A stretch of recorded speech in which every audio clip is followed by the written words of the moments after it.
প্রিয় বরিশালবাসী, আপনাদের সকলকে সালাম এবং শুভেচ্ছা জানাচ্ছি।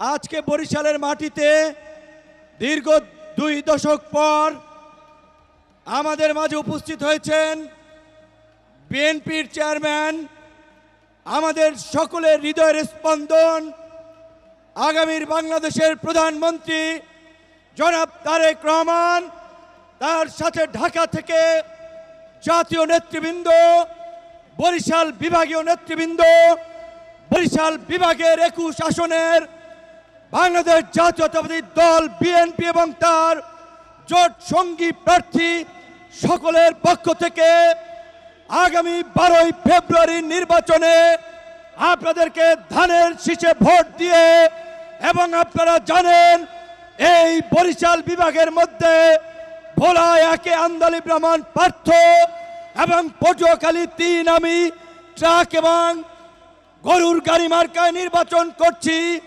এই ভোলা 1 এবং 3-এও তারেক রহমানের মার্কাই গরুর গাড়ি এবং ট্রাক মার্কা। আমরা সর্বশেষ, যেহেতু আমাদের প্রধান অতিথি চলে এসেছেন, সংক্ষিপ্তভাবে একটি কথা বলে বিদায় নিতে চাই। প্রিয় সমাবেশ, প্রিয় বাংলাদেশ, আগামীর জাতীয় নির্বাচন বাংলাদেশের স্বাধীনতা, সার্বভৌমত্ব, গণতন্ত্রের জন্য অতীব গুরুত্বপূর্ণ।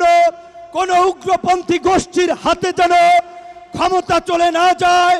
দেশের স্বার্থে, গণতন্ত্রের স্বার্থে বিএনপিকে ধানের শীষকে বিজয়ী করে বাংলাদেশের অস্তিত্ব রক্ষা করতে হবে। আমাদেরকে ভোটারদের কাছে যেতে হবে, জনগণকে বোঝাতে হবে। সবাই ভালো থাকবেন, সুস্থ থাকবেন। আল্লাহ হাফেজ।